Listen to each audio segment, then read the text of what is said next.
what I want to talk about tonight, if anybody's listened to watch the video from the Dharma talk I did just a couple of weeks ago at Muddy Water Temple up in Michigan, at my teacher's temple, I'm going to talk about something that's a little bit related. It's not they stand on their own. You don't need to heard that one to understand this one and vice versa. But if you have watched that one, I think you'll hear a connection. There's a little bit of a connection there.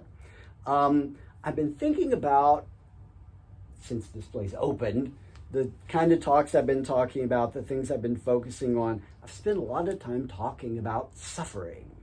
There's a good reason for that, right? I mean, if you think about the story of the Buddha's life, and it was the realization of suffering and how to deal with the problem of suffering, that was the primary motivator for the Buddha's spiritual quest, why he started out in the first place. Think about, we just recited the Heart Sutra. How many times do we say the word suffering in the Heart Sutra? It's at least 4. I got to go back and count. The suttas and sutras repeatedly quote the Buddha as saying that really he only taught 2 things. He taught suffering and the release of suffering, right? That's kind of what everything comes down to. But from the Buddha's understanding, the release of suffering naturally means the expression of happiness, because he saw happiness as our default condition, right? It's sort of like, if you think about suffering as being like the clouds in the sky on a sunny day, during the day when the sun's out, but the clouds are there and the clouds are in the way. But the sun is still there, the sun is still shining, and if the clouds move away, then the sun naturally reveals itself. The sun is already there. So happiness is kind of like that from the Buddha's understanding. So to put it really simply, the Buddha wants you to be happy and believe that what he was teaching, what he discovered, because remember, the Buddha didn't understand that he invented this, right? He discovered this about this is the way the universe works. The Dharma that he taught, that he discovered, would move all beings in the direction of happiness as he understood what happiness is, what happiness means. So that's what I want to talk about tonight for a change. I'm not going to talk about suffering. I'm going to talk about happiness, right? We're going to talk about how did the Buddha understand happiness? How does Buddhism understand happiness? And how is that understanding really, really different from the way most people think about happiness and what happiness is and where happiness comes from? So first, I want you to think about, and if you haven't read a lot of the Buddhist scriptures, this might be new information, but think about the Buddha as he's presented in the scriptures as kind of a literary character, literally in terms of what's his character. What's the character of the Buddha that's revealed in the scriptures? Most people who think they know about Buddhism, who know a little bit about Buddhism, probably would, and are familiar with that idea that I was saying a minute ago, that that suffering is kind of at the heart of it, right? And how to deal with the issue of suffering. Probably have an image of the Buddha as being this dour little guy, right? Who's just sitting around thinking about suffering all damn day, right? And just sort of melancholic and mopey. That's probably the image that they have of the Buddha.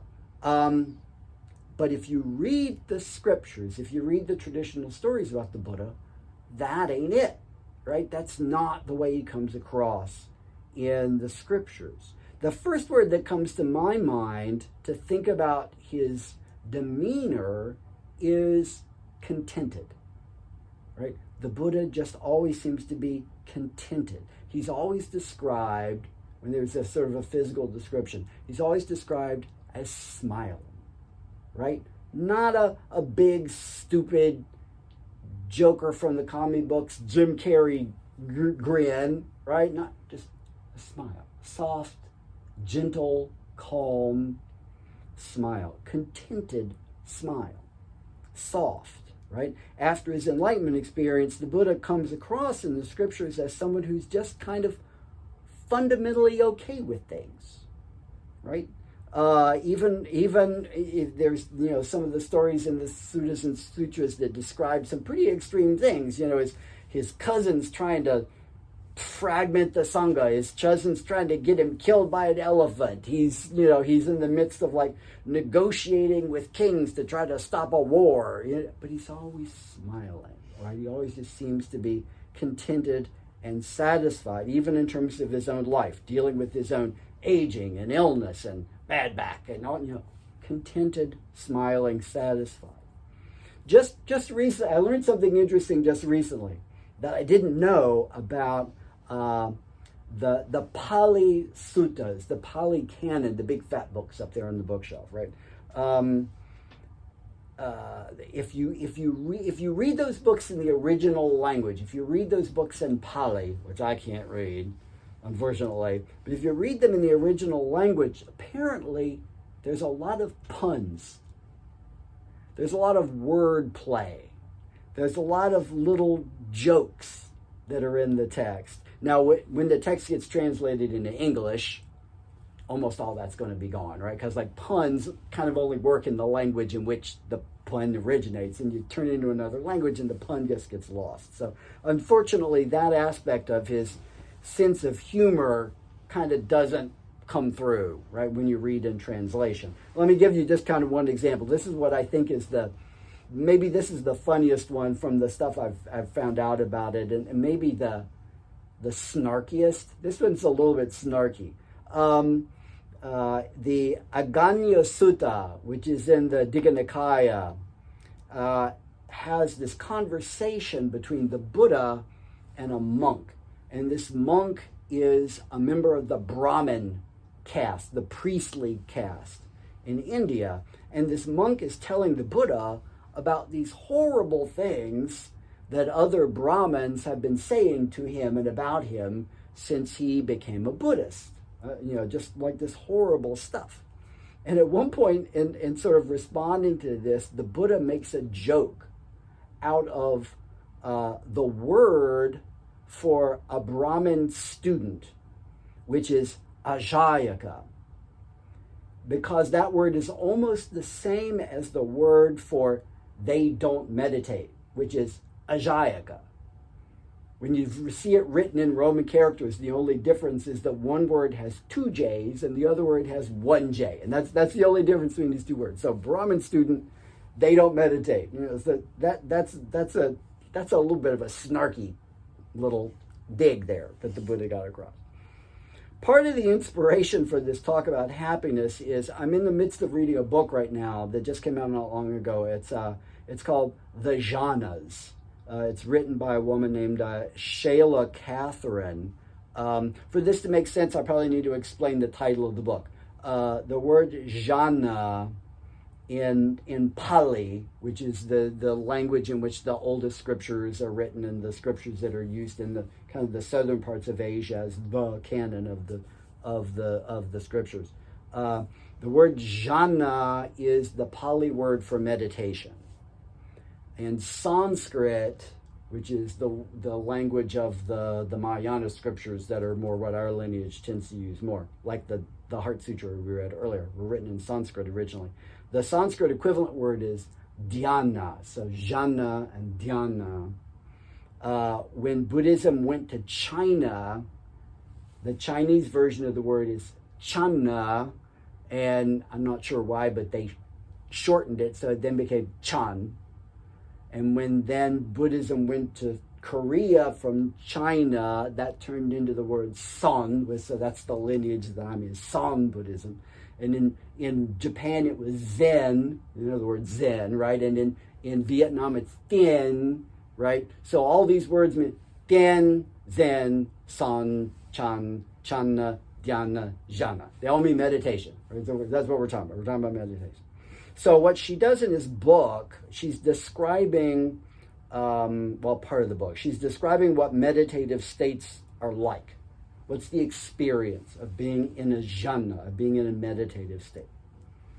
And she's using all these really positive emotion words to describe this experience. She's using words like joy, rapture, pleasure, happiness, bliss, right? These are the words that she's choosing to use to describe this experience. Now, I want you to think about some other words, though. The words that the Buddha used to refer to emotional states, right? So the first one is the one that we've talked about lots before, right? It's the word I said I wasn't going to use, but I need to talk about it a little bit. Dukkha, right? Dukkha is the word the Buddha used that's usually translated as suffering, right? Sometimes authors choose to translate it in English as dissatisfaction, or even I've seen it translated as stress, right? I've explained before, you guys haven't heard this, but I've explained before if you go back to the root meaning of that word, the metaphor that the etymology of the word is based on is, if you think about a cart, riding on a cart, and the cart has a bad axle, right? So the wheels don't work real well on the cart. So it's kind of jostly, right? So as you just can't get comfortable, right? Because you're riding on this cart and the ride's just really unsteady and you're getting kind of bounced around a lot. So that's kind of what life is like, right? We're going through life and there's an unsteadiness and we're getting jostled and things aren't going smoothly. And that's just kind of the way life is, right? That's one of the basic teachings of the Buddha. Now, the opposite of that word, the opposite of dukkha, is sukha, right? And sukha, again, we translate it into English, bliss, ease, joy. All right, now I'm going to come back to that word in just a minute. In discussing what the experience of being in a meditative state is like, the Buddha talks about the idea that there are levels to this. There are depths, varying depths of meditation. I'm not going to get into particulars with them.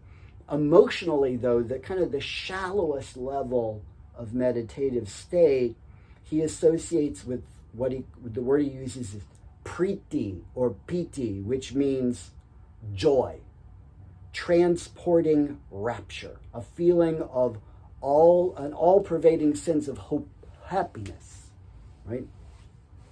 Now, that sounds great. Why wouldn't everybody want that, right? Surely that's the ultimate thing, but it's not, because he also says that experience is it's kind of sharp. It's a sharp feeling. It's kind of coarse. It's not very refined, right? It's kind of a rough, coarse kind of a feeling. Now, as you go deeper in the meditative state, the word that he uses is sukha, right? The word I was talking about a minute ago. It's a more mature state of tranquility. Tranquility in the body, tranquility in the mind, warm, contented, softer kind of a feeling. And at the deepest level, the word that he uses to talk about kind of the emotional state that's associated with it is upeksha or upeka, equanimity. That's the word that's usually used to translate this into English, equanimity. A mind that's just completely undisturbed, completely smooth, right? That's actually the deep, not the bliss up here, down, smooth, even. So a metaphor for this, if you think about water, right? So let's kind of work through the extremes there. So one extreme, we've got that priti, right? The joy, right? That makes me think about, I remember when I was a little kid, we go to Myrtle Beach, because of West Virginia, you gotta go to Myrtle Beach. And, playing in the sand and the waves coming and it's exciting and it's kind of, it's fun, right? It's joyous. That's kind of childlike joyousness, that kind of exciting, joyful feeling. Sukha, that next level down, sukha makes me think about like lying on a raft on a lake and it's just sort of calm, easy, smoother, that sort of feeling. Actually, in the book, Catherine compares it to getting in a warm bath, right? Sort of surrounded by warm, smooth water, kind of that contentedness, right? Upeksha is like water that's completely still, right? Water is completely. I'm remembering We were on a trip one time. We went to Banff National Park up in Canada, right? It's mountain lake. There's no wind. And it's one of these kind of days where the water is so still, it doesn't look like water. It looks like a reflection of the sky, right? It's not like there's no lake there. You're just sort of seeing a photo and a copy of somebody's copied and pasted the sky down on the ground. And that's what you just smooth, completely still, right? That's the state of emotion that's associated with that deepest level of meditation. So what the Buddha is saying is happiness is a state of mind, right? It's a state of mind that we all have access to all the time. And by training the mind, we can develop a capacity to find that state, right? To enter that state at will in the duration of a breath, regardless of our circumstances, because it's with us all the time, like the sunlight that's still shining even behind the clouds. Now, obviously, that's not how most people think about happiness, right? That's not the way most people understand it, what it feels like or where it comes from. That's not the way most people think about happiness. We usually think about happiness as a result of what's happening in our lives, not in our minds, right? Most people conflate happiness and pleasure, right? I'm happy when I'm experiencing pleasure. I'm unhappy when I'm not experiencing pleasure. I'm even less happy, more unhappy when I'm experiencing pain, right? So it's all about circumstances, pleasure and pain. Those are situational, right? Those are about what's going on in our lives. They come and go as a function of circumstances. Eating your favorite dessert is pleasurable. That's happy. Standing in line to get your driver's license renewed, that sucks. That's a pain. That's no fun. That's not happiness. In the scriptures, in the Maha Rahulavada Sutta, which is part of the Majjhima Nikaya in the Pali Canon, another one of those big thick books up there, the Buddha is talking to his son Rahula. And he's telling his son to have a mind like the earth. Now, if you think about the earth, literally the earth, right? The earth experiences all these things that are disagreeable from a human point of view. We would say them as being disagreeable from our perspective. Forests burn, right? Hurricanes cause floods. Mountains collapse in avalanches. Animals relieve their bladders and bowels all over the place, and human beings bury garbage and trash in the earth. And the earth doesn't care. The earth is no less happy when those things are happening than it is on a good day when the weather is mild and the conditions are good. Circumstances don't matter, right? That's what the Buddha means when he says, have a mind like the earth. If we think about happiness purely in terms of situations and events, then we're setting ourselves up. We're setting ourselves up for disappointment if we do that. We'll never be happy, at least not for very long, right? When bad stuff happens, we'll be unhappy. And when good stuff happens, our happiness will only be temporary. And in fact, we might not even enjoy the thing that we're enjoying while we're enjoying it because we're already worried about the fact that it's going to go away. Right, we're sort of it's sort of anticipatory grief, right? We're grieving as we're eating the dessert. We're already thinking, I'm going to be so sad when this is all gone. And then it's all gone, and then we're sad because we set ourselves up for that. There's that letdown. We sort of set ourselves up for that kind of a letdown.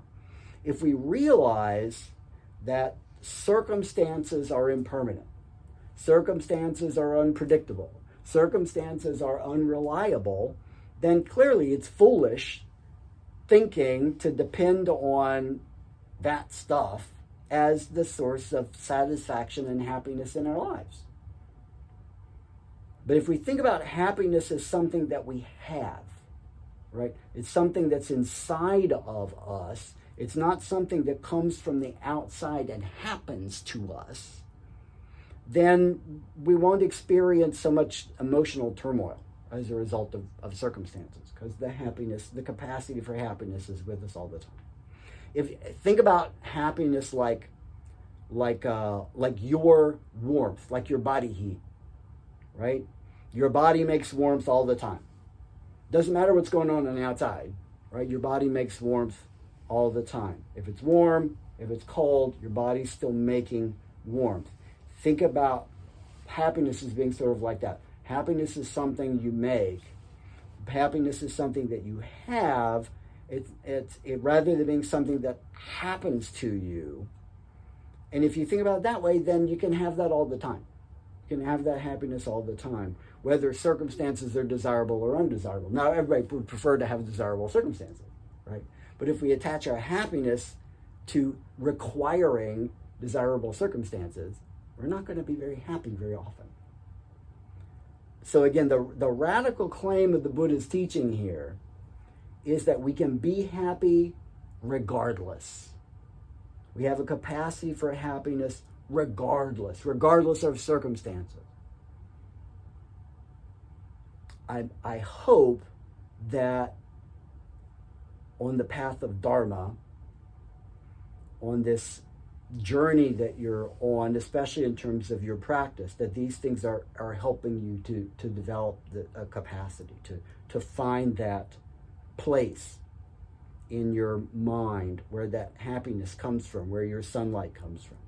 May you be healthy, may you be happy, may you be peaceful and at ease. May all beings be healthy, may all beings be happy, may all beings be peaceful and at ease. Sangbola Shipshio, may you I and all beings manifest enlightenment.